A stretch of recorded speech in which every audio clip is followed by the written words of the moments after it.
রাশিয়ার একটি সমুদ্র সৈকত। কিছু বাচ্চা একটি কুকুরকে মারার জন্য তাকে তাড়া করেছে। তখনই অন্য একটি বাচ্চা সেখানে এসে তাদেরকে বাধা দেয় এবং জানায় কুকুরের গায়ে যদি তারা হাত দেয় তাহলে সে তাদেরকে মেরে ফেলবে।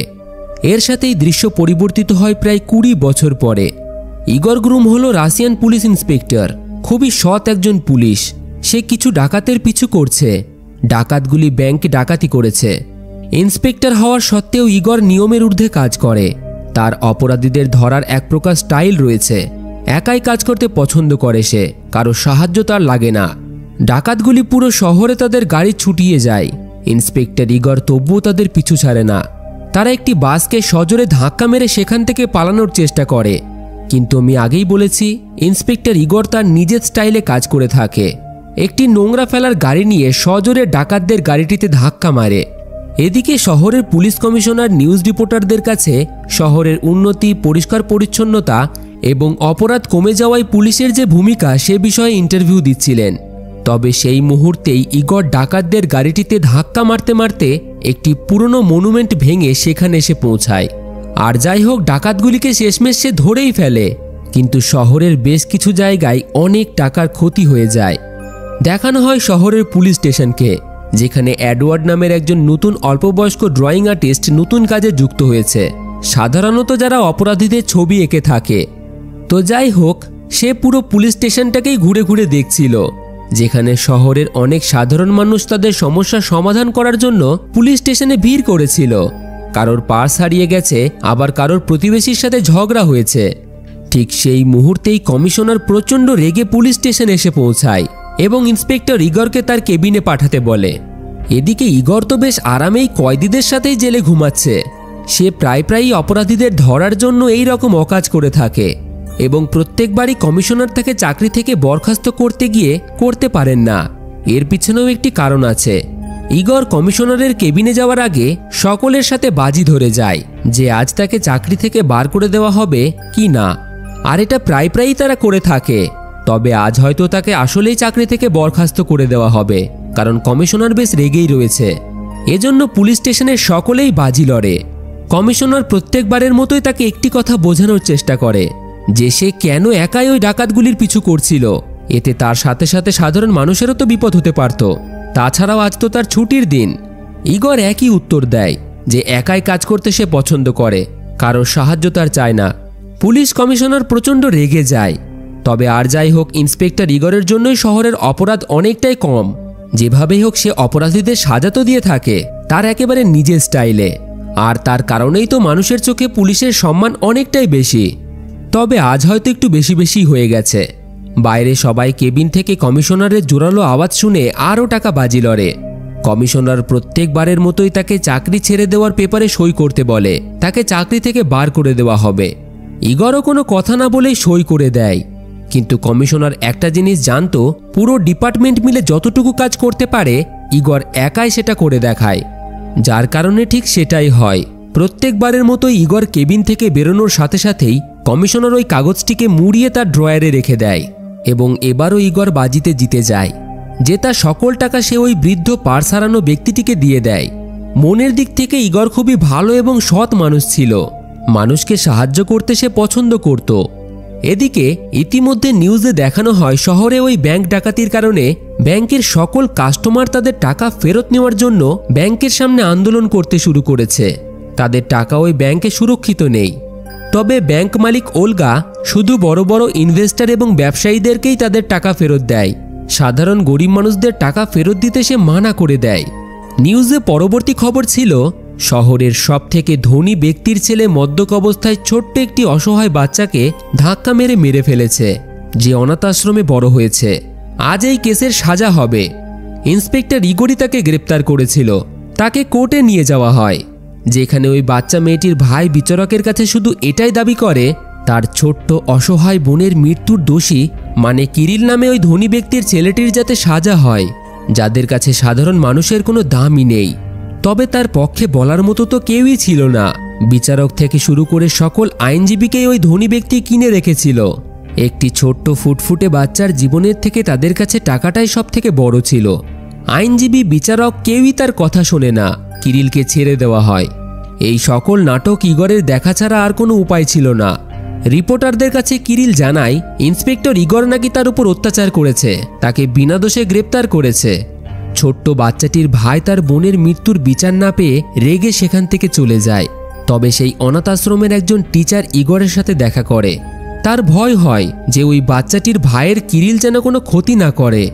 ইগর তাকে তার নম্বর দিয়ে দেয় কোনো রকম জরুরি সময়ে ফোন করার জন্য। দিন শেষে সে বাড়ি ফিরে আসে। তার ঘরের অবস্থা খুবই খারাপ ছিল, একাই থাকতো সে। চারিদিকে জিনিসপত্র ছড়িয়ে ছিটিয়ে, এমনকি টয়লেটের গেট পর্যন্ত নেই। তবে এইভাবেই জীবন কাটাচ্ছে সে। নিজের বলতে ইগরের কেউই ছিল না, ছোটবেলায় বাবা মা মারা গেছে। তো যাই হোক, শহরের বিখ্যাত মোবাইল অ্যাপ ভেমেস্তে কোম্পানির একটি অনুষ্ঠানকে দেখানো হয়, যেখানে সেই কোম্পানির মালিক সার্গি এবং তার বন্ধু অলিগ নতুন একটি অ্যাপ লঞ্চ করতে চলেছে, যার বিশেষত্বই ছিল সিকিউরিটি। মানে অ্যাপ ব্যবহারকারীদের আইপি অ্যাড্রেস বা লোকেশন বা তাদের ডেটা কেউই অ্যাক্সেস করতে পারবে না, সে যত বড়ই হ্যাকার হোক না কেন। এবং এই অ্যাপে সব কিছুই ফ্রি ছিল। কোম্পানির মালিক সার্গি পুরো বিষয়টা সকলের সামনে সুন্দরভাবে তুলে ধরে। তখনই তার অ্যাপে নোটিফিকেশন আসে আজকের সবথেকে বড় খবরের। মানে হলো কিরিল ছাড়া পেয়ে গেছে। ব্যাপারটি তারও খুব খারাপ লাগে, কারণ ছোটবেলায় সে এবং তার বন্ধু অলিগ ওই একই অনাথাশ্রমে বড় হয়েছে। বর্তমানে সে অনেক টাকা ওই অনাথাশ্রমকে দিয়ে থাকে এবং সে জানে অনাথ হয়ে বেঁচে থাকাটা কতটা কষ্টের। অনেক পরিশ্রমের পর এখন সে এত বড় বিজনেসম্যানে পরিণত হয়েছে, কিন্তু ছোটবেলাটা তার খুব একটা ভালোভাবে কাটেনি। কিরিলের ছাড়া পাওয়াতে সার্গি প্রচণ্ড রেগেছিল। এই রকম ধনী মানুষদের জন্যই শহরে কত সাধারণ অসহায় গরিব মানুষদের মরতে হয় এবং তারা টাকার জোরে ছাড়াও পেয়ে যায়। সার্গিকে দুঃখিত দেখে তার বন্ধু অলিগ তাকে কথা দেয় যে এবার থেকে শহরের সমস্ত অপরাধের সাজা অপরাধীরা পাবে। অন্যদিকে ইগর কমিশনারের বাড়িতে, এবং এখানেই আমরা জানতে পারি কাজের সূত্রে কমিশনার তার উপরে রেগে থাকলেও আসলে ইগর ছিল তার ছেলের মতো। ইগরের বাবাও ছিল একজন পুলিশ অফিসার, কমিশনারের খুব ভালো বন্ধু। একসাথে মিলে তারা অনেক কেস সমাধান করেছে। তবে ইগর একটু আলাদা ছিল।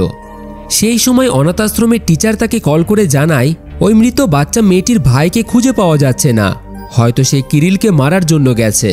খবর পাওয়া মাত্রই ইগর কিরিলের বাড়ির উদ্দেশ্যে রওনা দেয়। তবে এদিকে কিরিলকে দেখা যায় সে কাউকে দেখে ভয়ে পালাচ্ছে। একজন অদ্ভুত মাস্ক পরা ব্যক্তি তাকে মারতে চায়। দেখতে একেবারে ব্যাটম্যানের মতো, হাত দিয়ে আগুন বেরোয়।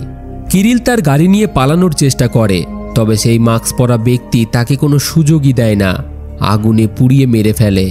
তার হাতে লাগানো ছিল অ্যাডভান্স এক প্রকার ফায়ার আর্ম। ইতিমধ্যে ইগর সেখানে এসে পৌঁছেছে এবং এই অদ্ভুত ব্যক্তিটিকে দেখেও সেও অবাক হয়। জীবনে সে অনেক রকমের অপরাধীকে দেখেছে, তবে এই রকম অ্যাডভান্স সুপারহিউম্যানের স্যুট পরা অপরাধীকে সে কখনোই দেখেনি। ইগর একটি পাথর তুলে তার দিকে ছুঁড়তেই খুব সহজেই সেটিকে ধরে ফেলে এবং কোনো রকম কথা না বলেই ইগরের দিকে আগুন ছুঁড়ে অদ্ভুতভাবে সেখান থেকে অদৃশ্য হয়ে যায়। ব্যাপারটি তার একেবারেই মাথায় ঢোকে না, কোথা থেকে আসলো বা কোথায় নিমেষেই মিলিয়ে গেল। পুলিশ স্টেশনে সবাইকে এই অপরাধী সম্পর্কে জানাতেই কেউ তো তার কথায় বিশ্বাসই করে না, বরং তার ওপর হাসে। তখন কমিশনারকে দেখেই সকলে চুপ হয়ে যায়। তিনি জানান ওই বাচ্চা মেয়েটির ভাইকে তারা কাল রাতেই কিরিলের বাড়ির আশপাশ থেকেই গ্রেপ্তার করেছে, হয়তো সে কিছু জানে। ইতিমধ্যে এডওয়ার্ড ইগরের কথা মতো একটি স্কেচ তৈরি করে ফেলেছে, যেটা হুবহু ওই মুখোশ পরা অপরাধীর মতো দেখতে। তবে বাচ্চা মেয়েটির ভাই, যার নাম হলো অ্যাসলি, তাকে ইগর জিজ্ঞাসাবাদ করার পরেও কিছুই জানতে পারে না, কারণ আসলে তো সে কিছুই জানতো না, আর এটা ইগরও জানতো। তো যাই হোক, তাকে জেরা করে তো কোনো রকম কাজই হবে না। তার পরিবর্তে ইগর এই কেস নিজের হাতে তুলে নিয়ে নিজের মতো করে তদন্ত শুরু করে দেয়। সারা দিন কেসের উপর রিসার্চ করার পর অনেক তথ্য জোগাড় করে ফেলে। রাতে পুলিশ স্টেশনের বাইরে থেকে রাতের খাবার কিনে বাড়ির উদ্দেশ্যে রওনা দেয়। তবে একেবারে তার বাড়ির পাশেই দুইজনকে একটি মেয়ের সাথে খারাপ আচরণ করতে দেখে। ইগর তাদের হাত থেকে মেয়েটিকে রক্ষা করে। এরপর মেয়েটিকে তার বাড়িতে নিয়ে যায়, কাটা জায়গায় ওষুধ লাগিয়ে দেয়। তার জন্য কিছু খাবার আনতে গেলেই দেখা যায় সেই মেয়েটি কোনো এক জার্নালিস্ট। প্ল্যান করেই তার বাড়িতে ঢুকেছে। এই কেসের ফাইলের সকল তথ্য সে তার মোবাইলে ছবি তুলে নেয় এবং দ্রুত সেখান থেকে বেরিয়ে যায়। ইগর তো তার আচরণে একেবারেই অবাক। অন্যদিকে ভেমেস্তে কোম্পানির মালিক সার্গিকে খুবই চিন্তিত দেখা যাচ্ছে। ঠিক সেই সময় ওই মুখোশ পরা ব্যক্তিটি তার সামনে এসে উপস্থিত হয়েছে। তবে এটা দেখে অবাক হয় সেই মাস্কের ভিতরে আর কেউ নয়, তার প্রিয় বন্ধু অলিগ ছিল। সার্গিকে জানায় আজ থেকে শহরে অপরাধীদের সাজা দেওয়া তার কাজ। সে অপরাধীদের এতটাই যন্ত্রণা দিয়ে মারবে অপরাধীরা অপরাধ করতেই ভয় পাবে। এখন থেকে সেই এই শহরের আইন এবং বিচারকও। তবে সার্গি তাকে জানায় সে যেটা করছে সেটা এক প্রকার অপরাধ। এইভাবে মানুষকে হত্যা করাটা আইনের চোখে অপরাধী। তবে এই একই অপরাধের দায়িত্ব সার্গিও, কারণ তার কোম্পানির টাকা থেকে তো ওলেগ ওই অ্যাডভান্স হাইটেক স্যুটটি বানিয়েছিল। আর সে ভালোভাবেই জানত ওলেগ কিরিলকে সাজা দেবে। আর এটা জানার পরেও সে তাকে বাধা দেয়নি। এর মানে সে চাইছিল যে কিরিল সাজা পাক। সার্গি তার কথা শুনে চিন্তায় পড়ে যায়। পরক্ষণেই দেখে অলিক সেখানে নেই। গভীর রাতে প্রত্যেক মানুষের ফোনে ভ্যামেস্তে অ্যাপে হঠাৎই লাইভ শুরু হতে থাকে, যেখানে ওলেগ শহরের প্রত্যেক মানুষের উদ্দেশ্যে জানায়, আমাদের শহর অপরাধের অন্ধকারে ডুবে গেছে। শহরে অপরাধ প্লেগের মতো ছড়াচ্ছে। তবে আজ থেকে এই অপরাধকে দমন করার দায়িত্ব আমার। এই লাইভ ভিডিওতে সে নিজেকে প্লেগ ডক্টর হিসেবে পরিচয় দেয়। ভিডিওতে আরও দেখা যায় শহরের ওই ব্যাংকের মালিক ওলগাকে। তাকে সে বেঁধে রেখেছে। তার অপরাধ সাধারণ গরিব মানুষকে তাদের সম্পত্তি এবং টাকা ফেরত না দেওয়া। তবে প্লেগ ডক্টর শহরের সকল মানুষকে তাদের টাকা ফিরিয়ে দেওয়ার কথা দেয় এবং ব্যাংকের মালিক সহ তার পুরো ব্যাংকটিকেই এক প্রকার হাইটেক বম দিয়ে বিস্ফোরণ ঘটিয়ে দেয়। ব্যাংকের মধ্যে ছিল একটি বিশাল বড় লকার, যার ভিতরে থাকা সকল টাকা সাধারণ মানুষকে সে দিয়ে দেয় এবং সেখান থেকে শহরের জনসাধারণের উদ্দেশ্যে সে জানিয়ে দেয় খুব তাড়াতাড়ি এই শহরকে খুশিতে ভরিয়ে তুলবে সে। তার এই ভিডিও ভ্যামেস্তে অ্যাপের মাধ্যমে ভাইরাল হয়ে যায়। প্রচুর মানুষ তাকে পছন্দ করতে শুরু করে, শহরের হিরো মনে করতে থাকে। পরদিন শহরের পুলিশ টিম ঘটনাস্থলে এসে পৌঁছেছে। ইগর বিষয়টি বোঝার চেষ্টা করছিল যে আসলেই কি ঘটেছে, কিন্তু সেই সময় মস্কো থেকে দুইজন উচ্চপদস্থ অফিসারদের এই কেসের তদন্তের জন্য পাঠানো হয়। তারা এসেই এই কেসের দায়িত্ব নিজের হাতে তুলে নেয় এবং ইগরকে এক প্রকার অপমান করেই সেখান থেকে চলে যেতে বলে। ইগরের মতো অফিসার, যার কারণে এই শহরের অপরাধ অনেকটাই কম ছিল, তাকে সময় দিলে এই প্লেগ ডক্টরের কেসকেও সমাধান করে ফেলত। কিন্তু তাকে এখান থেকে সরিয়ে কিছু ফ্রিজ চুরির সামান্য কেস দেওয়া হয় এবং এডওয়ার্ডকে তার অ্যাসিস্ট্যান্ট বানিয়ে দেওয়া হয়। ইগর একেবারেই খুশি ছিল না। তার মাথায় প্লেগ ডক্টরের ওই কেসটিই ঘোরাফেরা করছিল। তাকে ছাড়া পুলিশের দ্বারা এই কেস সমাধান করা সম্ভবও ছিল না। তাকেই এই তদন্ত গোপনে চালিয়ে যেতে হবে। সে তার এক আন্ডারওয়ার্ল্ড বন্ধু মুসার সাথে দেখা করে। হয়তো তার কাছে এই ব্যাপারে কোনো খবর আছে, কিন্তু সেও তেমন কিছু জানত না। তবে সন্দেহজনক কিছু ব্যক্তির নাম ও ঠিকানা সে কাগজে লিখে দেয়।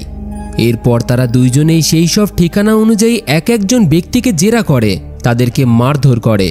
তবুও শেষমেশ কোনো রকম তথ্য বা প্রমাণ তাদের হাতে লাগে না।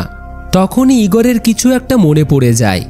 এডওয়ার্ডকে পুলিশ স্টেশনে পাঠিয়ে দিয়ে তাকে ফ্রিজ চুরির তদন্তের কেস ফাইল তৈরি করতে বলে, যাতে ইগরের ওপর ওই অফিসারদের কোনো রকম সন্দেহ না হয়, কারণ সে তো গোপনে প্লেগ ডক্টরের কেসের তদন্ত চালাচ্ছে। ইগর পৌঁছায় ভেমেস্তে কোম্পানিতে। কোম্পানির মালিক সার্গির সাথে প্লেগ ডক্টরের সেই লাইভ ভিডিও সম্পর্কে জিজ্ঞাসাবাদের জন্য, কারণ তার অ্যাপের থেকেই তো প্লেগ ডক্টর লাইভ করে মানুষের হত্যা করেছে, অর্থাৎ সে কিছু বলতে পারে। তবে সার্গি ওই অ্যাপ এমনভাবে বানিয়েছিল যাতে ইউজারদের কোনো রকম ডেটা, তাদের লোকেশন কেউই জানতে না পারে। সেগুলি একেবারেই গোপন থাকে। বড় বড় আইটি হ্যাকার দিয়েও এটা সম্ভব ছিল না। তাই সার্গিও তেমন কিছু বলতে পারে না। ইগর সেখান থেকেও খালি হাতে ফিরে আসে। অফিসে এডওয়ার্ড ততক্ষণে প্লেগ ডক্টর সম্পর্কে অনেক কিছুই তথ্য জোগাড় করে ফেলেছে। সোশ্যাল মিডিয়ায় একটি বিখ্যাত নিউজ রিপোর্টার প্লেগ ডক্টর সম্পর্কে কিছু তথ্য নিয়ে ভিডিও বানিয়েছে। ভিডিওটি সার্গিকে দেখাতেই সে অবাক হয়। ভিডিওতে ওই নিউজ রিপোর্টার আর কেউ নয়, সেই মেয়েটি, সেদিন যাকে সার্গি বাঁচিয়েছিল। ইগর ব্যাপারটা বুঝতে পারে। তাকে বোকা বানিয়ে ওই রিপোর্টার তার ভিডিওর জন্য তার তথ্য চুরি করেছে। ইগর সেই মেয়েটির লোকেশন খুঁজে তার বাড়িতে পৌঁছে যায়। তাকে সরাসরি জানিয়ে দেয় তার কাজে যেন কোনো রকম সে হস্তক্ষেপ না করে। খুবই গোপনে সে এই কেসটিকে সমাধান করার চেষ্টা করছে, এই বলে তার ল্যাপটপটিকে সে নষ্ট করে দেয়। ইতিমধ্যে প্লেগ ডক্টর তার পরবর্তী শিকারের কাছে পৌঁছে গেছে। শহরের নোংরা আবর্জনা পরিষ্কার রাখা যার কাজ, তার কাজে গাফিলতির কারণে শহরে বেড়েছে নোংরার পরিমাণ এবং আকাশে ভরে গেছে দূষিত গ্যাস, যার কারণে বিকলাঙ্গ বাচ্চার জন্ম হচ্ছে। মানুষ গুরুতর রোগে আক্রান্ত হয়ে পড়েছে। এই কারণেই প্লেগ ডক্টর ওই ব্যক্তির পুরো পরিবারকেই ওই একইভাবে লাইভ ভিডিওর মাধ্যমে আবর্জনার মাঝেই আগুনে পুড়িয়ে হত্যা করে দেয়। যা আরও একবার শহরের মানুষের সামনে এটা তুলে ধরে যে অপরাধ করবে তাকে এইভাবেই যন্ত্রণাদায়কভাবে মরতে হবে। পুরো দেশেই প্লেগ ডক্টরের নিউজ খবরের মাধ্যমে ছড়িয়ে যায়। এবার অনেকেই তাকে পছন্দ করলেও কিছুজন তাকে অপছন্দ করতে শুরু করে। এই রকম আইনের বিরুদ্ধে গিয়ে অপরাধীদের সাজা দেওয়ার জন্য শহরের অনেক মানুষই তাকে সমর্থন করে। তার মতোই মুখোশ এবং পোশাক অনলাইনে বিক্রি হতে শুরু করে। অনেক জায়গায় মানুষ এই রকম মুখোশ পরে শহরের ধনী মানুষদের বিরুদ্ধে দাঙ্গা শুরু করে দেয়, যারা গরিব মানুষদের নানানভাবে শোষণ করেছে। একরকম এই সিরিয়াল কিলার মানে প্লেগ ডক্টর বিখ্যাত হয়ে ওঠে। পুলিশের কিছুই করার থাকে না। শহরের এই রকম অবস্থা সার্গিকেও চিন্তিত করে তোলে। অলিককে সে এবার এই সব কিছু বন্ধ করতে বলে। কোনো অপরাধী অপরাধ করলে আইন তাকে সাজা দেবে। এইভাবে নির্মমভাবে হত্যা করে সেটা আবার ভিডিওর মাধ্যমে আপলোড করাটা বড়সড় অপরাধ। কিন্তু অলিক তার কোনো কথা শুনতেই রাজি ছিল না। আর সার্গিকে এই ভয়ও দেখায় যদি সে তাকে বাধা দেওয়ার চেষ্টা করে তাহলে তার সাথে সাথে সেও ফেঁসে যাবে, যার কারণ সে প্রথম থেকেই সব কিছু জানত। তার এত বড় কোম্পানি, সম্মান, তার স্বপ্ন সবকিছুই ধুলোয় মিশে যাবে। তাই সব জানার পরেও সার্গিকে চুপ থাকতে হয়। ইতিমধ্যে এডওয়ার্ড প্লেগ ডক্টর সম্পর্কে বেশ কিছু তথ্য জোগাড় করে ইগরের বাড়িতে গিয়ে পৌঁছেছে। এদিকে ইগরও অনেক রকমের তথ্য খুঁজে পেয়েছে। সাধারণত এই রকম অপরাধী ছোট থেকেই একাকিত্ব এবং অবহেলার শিকার হয়ে থাকে। হয়তো একইভাবে এই প্লেগ ডক্টরও ছোটবেলায় অনাথ ছিল। তারা একটা জিনিস লক্ষ্য করে, প্লেগ ডক্টর একে একে ছোট থেকে বড় অপরাধীদের হত্যা করছিল। প্রথমে কিরিল, যে একজনকে মেরেছে। দ্বিতীয় হলো ওই ব্যাংকের মালিক, যে শহরের হাজারো মানুষের সাথে অন্যায় করেছে। তৃতীয় হলো শহরের নোংরা আবর্জনা পরিষ্কার রাখার ওই অফিসারটি, যে লক্ষ লক্ষ মানুষের প্রাণ নিয়ে খেলেছিল। হয়তো এবার সে এর থেকেও বড় অপরাধীর হত্যা করবে। ইগরের কাছে শহরের প্রত্যেক ধনী ব্যক্তিদের লিস্ট ছিল, যারা কোনো না কোনো কিছু অপরাধের সাথে যুক্ত। তাদের কাছে খবর ছিল আজ শহরে খুব বড় একটি ক্যাসিনো খুলতে চলেছে, যেখানে এই প্রত্যেকটি ধনী ব্যক্তিরাই উপস্থিত থাকবে। হয়তো প্লেগ ডক্টর তাদেরকে একেবারে পেয়ে হত্যা করার চেষ্টা করবে, আর তখনই হাতে নাতে ধরা পড়বে সে। তবে সেখানে যেতে হলে বিশেষ নিমন্ত্রণপত্রের দরকার, যেটা একমাত্র ওই ধনী ব্যক্তিদের কাছেই আছে। কিন্তু তার সেই বন্ধু মুসা তাকে সাহায্য করে। সে যেমন তেমনভাবে তার একটি পাসের ব্যবস্থা করে দেয়, একটি দামি গাড়ি ও স্যুট দেয়, যেটা পরেই খুব সহজেই ক্যাসিনোতে ইগর ঢুকে পড়ে। চারিদিকে শহরের ধনী ব্যক্তিদের সে দেখতে পায়, যাদের নামের লিস্ট তার কাছে ছিল। ক্যাসিনোর মালিক অ্যালবার্টো সেখানে উপস্থিত ছিল। পার্টি চলাকালীন ইগরের সাথে ইউলিয়া নামে ওই রিপোর্টারের দেখা হয়ে যায়। সেও ছদ্মবেশে এসেছিল প্লেগ ডক্টর সম্পর্কে কিছু তথ্য জোগাড় করার জন্য। তবে ইগর তাকে পরিষ্কার জানিয়ে দেয় তার তদন্তে সে যেন কোনো রকম হস্তক্ষেপ না করে। দেখা যায় ভেমেস্তে কোম্পানির মালিক সার্গিকেও ইনভাইট করা হয়েছে। আসলে এই ক্যাসিনোটি শহরের যে জায়গায় তৈরি হয়েছে সেখানে আগে ঐতিহাসিক একটি বিল্ডিং ছিল, যেটাকে ভেঙে টাকার জোরে ক্যাসিনোটি বানানো হয়েছে। যার টাকা ক্যাসিনোর মালিক সাধারণ মানুষকে ঠকিয়ে উপার্জন করেছে। আর এর জন্যই সার্গি এর প্রতিবাদ জানায়। ক্যাসিনোর মালিক তার ওপর প্রচণ্ড রেগে যায়, তাকে ক্যাসিনো থেকে বার করে দিতে বলে। তবে সেই মুহূর্তেই প্লেগ ডক্টরের মুখোশ পরা শহরের কিছু মানুষ আক্রমণ করে দেয়। তারা প্রত্যেককেই বেধড়ক মারধর শুরু করে। তাদের মনে প্লেগ ডক্টর এটা ঢুকিয়ে দিয়েছে যে শহরের প্রত্যেকটা ধনী ব্যক্তি গরিব মানুষের টাকা মেরে শান্তিতে জীবনযাপন করছে, এদিকে তারা না খেতে পেয়ে মারা যাচ্ছে। তখনই সার্গি তাদের মধ্যে থেকে বেরিয়ে এসে এক প্রকার চুক্তি করতে চায় তাদের সাথে। তবে উল্টে সার্গিকেই তারা মারধর করে। কিন্তু পরিস্থিতি হাতের বাইরে যাওয়ার আগেই ইগর ফাইট করতে শুরু করে দেয় তাদের সাথে। সময় মতো সেই দুজন এজেন্ট সেখানে এসে পৌঁছায় এবং অনেককেই গ্রেপ্তার করে ফেলে। আগে থেকেই সেই অফিসার এডওয়ার্ডকে ভয় দেখিয়ে প্লেগ ডক্টর কেসের সম্পর্কে অনেক কিছু তথ্য জেনে গেছে। আর প্রথম থেকেই ওই অফিসার ইগরকে পছন্দ করত না।